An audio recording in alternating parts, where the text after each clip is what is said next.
oppressive weight of the full moon, a sinister pastime thrives in the quiet corners of rural farms. A cruel, twisted game known as cow tipping. The legend speaks of young thrill seekers who, driven by a strange, dark hunger, stalk the unwitting cows as they sleep soundly in the fields. The cows, standing on their hooves, are completely unaware of the danger creeping toward them. Silently, the tipper approaches, each step measured, each breath held. Then, with a single violent shove, the massive creature topples.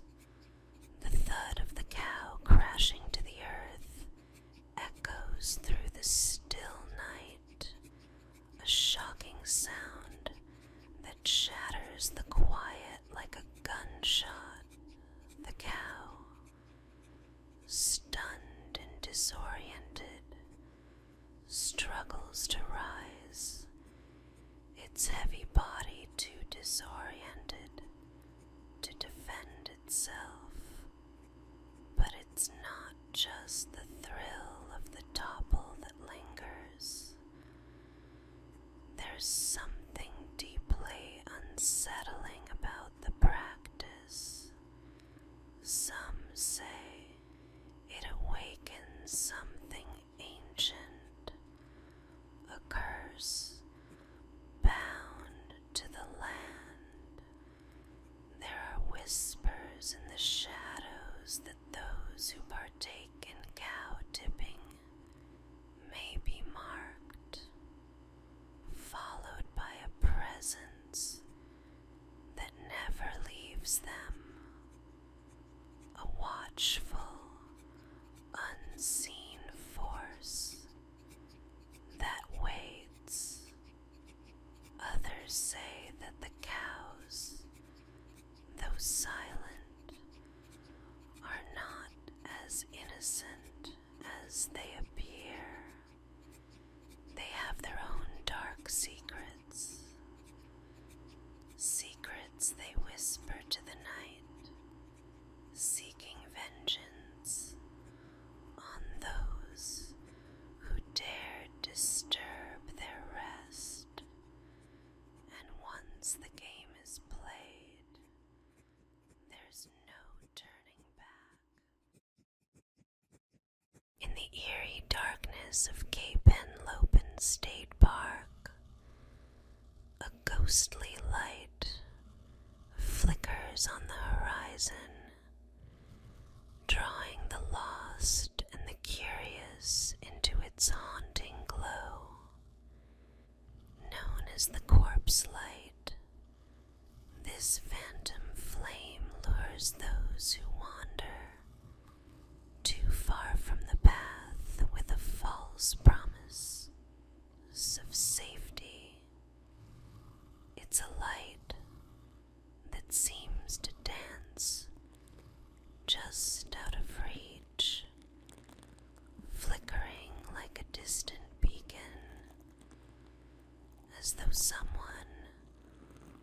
or something is waiting for you to follow. But don't be fooled by its warm, inviting glow. Those who have dared to approach the corpse light speak of a terror that creeps up behind you, growing colder and darker with every step you take toward it. The closer you get, the dimmer the light becomes, until it vanishes entirely, leaving you lost in a suffocating, unnatural darkness.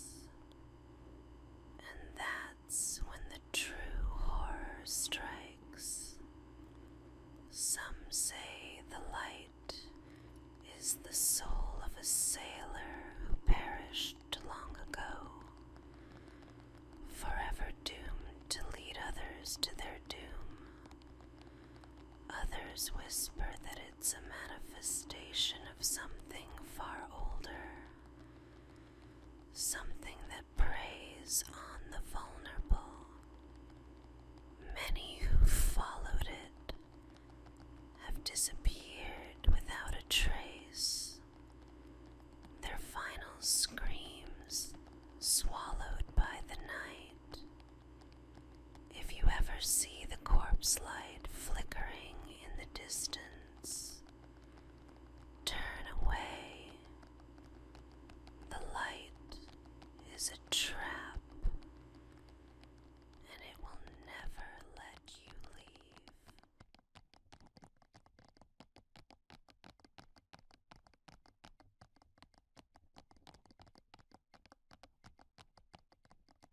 In the shadowy corners of Chilean and Argentine folklore, there is a creature that terrifies even the most steadfast, the chanchon. This isn't any ordinary bird. It is a dark spirit, a twisted sorcerer transformed, taking the grotesque form of a disembodied head with enormous bat-like wings formed from its own ears. The chanchon is said to haunt the night. Its eerie, blood-curdling cry, tee, tee, tee, echoing through villages and sending icy chills down the spines of those who hear it. Legend tells of powerful machi, sorcerers who could transcend the human form and, through a dark ritual, separate their heads to transform into the chanchon.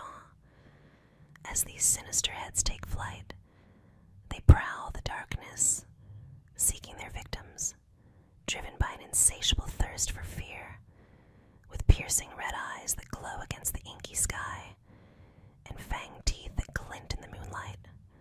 The chanchon is more than a mere creature. It is an omen of death, a harbinger of doom. Villagers claim that if you hear the chilling toot toot toot cry, you must hide and remain absolutely silent, for the chanchon can sense even the faintest breath, the slightest heartbeat. Its presence drains warmth from the air, leaving a deathly chill in its wake. Some who have dared to look up at the sky during the cry swear they have seen the chanchon hovering, watching, waiting, and for the unlucky ones it chooses to descend upon. A strange, feverish sickness follows, lingering like a dark curse.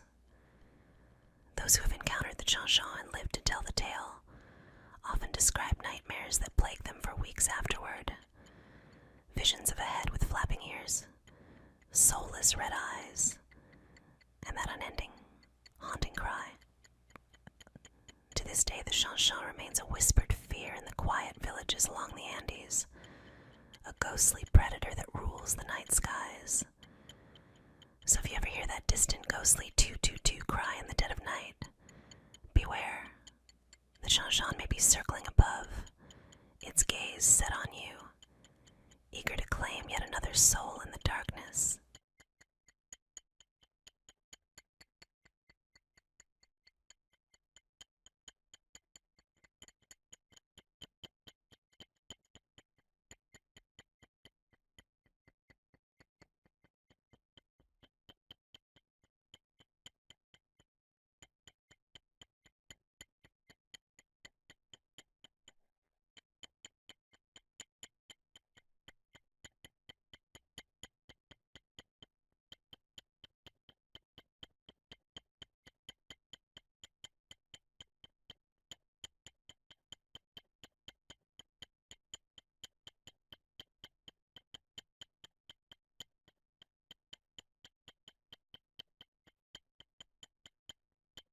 In the small, quiet town of Quitman, Arkansas, an unsettling tale haunts the streets.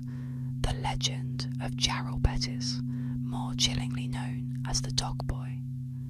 Locals whisper that Jarrell was no ordinary child.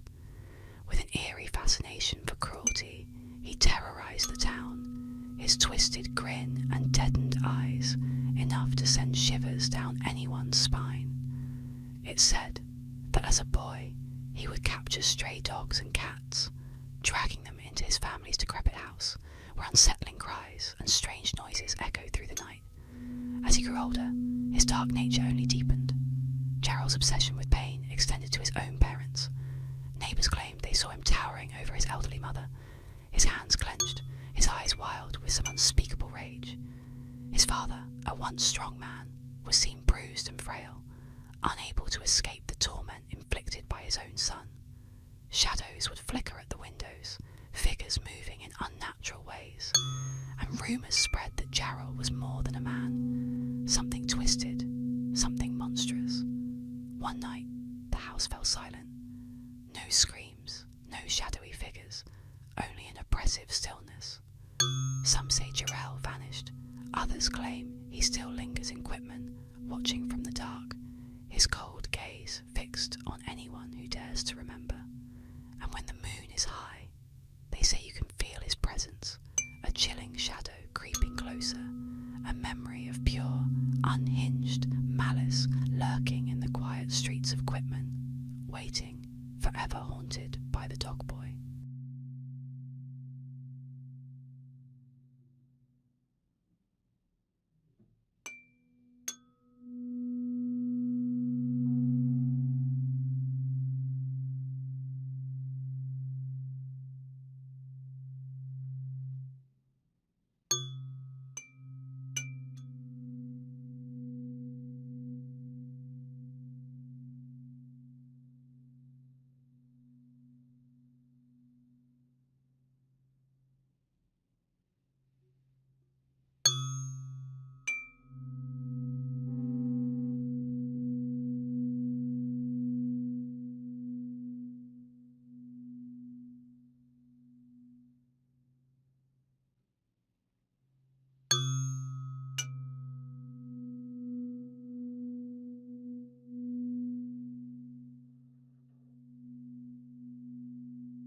In the heart of Iowa City's Oakland Cemetery stands a figure cloaked in darkness and mystery, the Black Angel, a towering bronze statue that looms over the grave of Teresa Feldvert. Erected in mourning, the angel's darkened form and unsettling gaze quickly became the source of fearful whispers. Legend says she is cursed, a silent harbinger of death, watching and waiting for those who dare to defy her silent warning. By day, the statue is imposing, her massive wings stretching wide, casting shadows over the graves below. But as night falls, her presence shifts from solemn to sinister. Those who have dared to visit her after dark claim to feel an intense, bone-chilling cold radiate from the statue, as if death itself were reaching out. They say that anyone who dares touch the angel at midnight will suffer misfortune, illness, or worse, death within days. Some claim to have seen her eyes glow faintly, an unnatural, haunting light that pierces through the fog, as if the angel herself is peering into the souls of those nearby. A few witnesses swear that her wings have moved, rustling slightly, and her hands seem to reach out, fingers stiff yet desperate, as if she longs to pull the living into her cold, stone embrace. Teenagers once dared to kiss the feet of the angel, testing her rumoured curse, but tragedy followed. Accidents, inexplicable illnesses, and even untimely deaths plagued those who tried to defy her legend.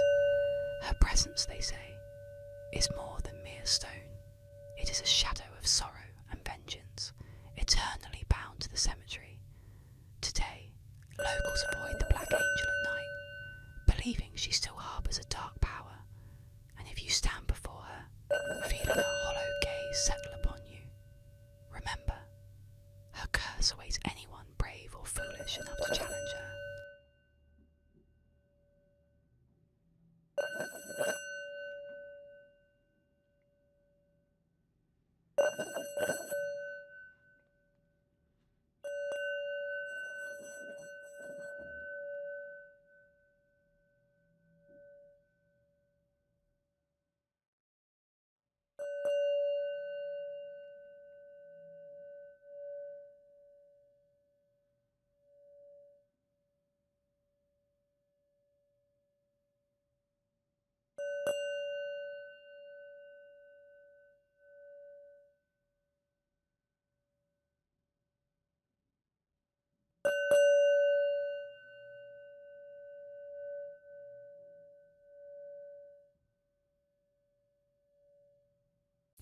dense, mist-laden forests of North America, an unsettling figure roams. Bigfoot, or as the natives call him, Sasquatch. Towering at nearly 8 feet tall, this monstrous ape-like creature lurks in the shadows, a spectre of nature's wildest secrets. For centuries, stories of his terrifying encounters have spread, each tale more harrowing than the last. Hunters, campers, and wanderers alike speak of colossal footprints embedded in the earth, prints so massive no human could leave them. The chilling evidence, cast in mud and shadow, hints at something far beyond human. But Bigfoot isn't just a rumour in these parts. On cold, silent nights, the forest transforms. The usual hum of wildlife fades, replaced by an eerie silence, as though the trees themselves are holding their breath. Then, through the darkness, comes a low, guttural howl, a sound so deep and raw it seems to pierce through the soul, the unmistakable call of Sasquatch. His presence is felt before he's ever seen, a heavy, brooding shadow in the night, stalking, watching, waiting. Those unlucky enough to catch a glimpse report a creature cloaked in thick, matted fur, eyes glinting with a primal intelligence, yet filled with an unsettling, almost human understanding. His hulking frame moves with unnerving agility, slipping between trees like a ghost, his piercing gaze locking with his prey before vanishing into the underbrush. As he disappears, a foul, musky odour lingers, a reminder that Bigfoot was there, a silent warning for anyone daring enough to tread deeper. Some say he's a guardian of the wilderness, others a harbinger of doom, but all agree, Bigfoot is no myth, and in the dark heart of the forest, he waits, forever watching, his silent footfalls a deadly promise to those who venture too close to the wild.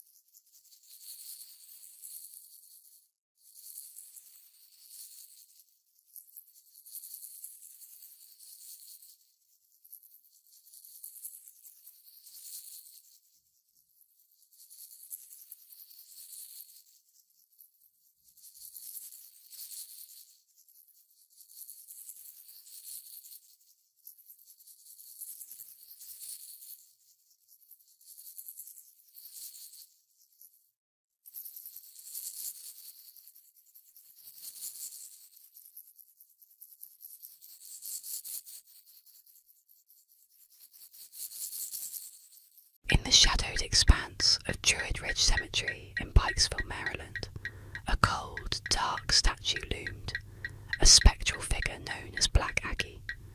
This life-sized, cloaked woman, with her face veiled in shadow, sat atop the grave of General Felix Agnes, her granite form exuding a chilling, otherworldly aura.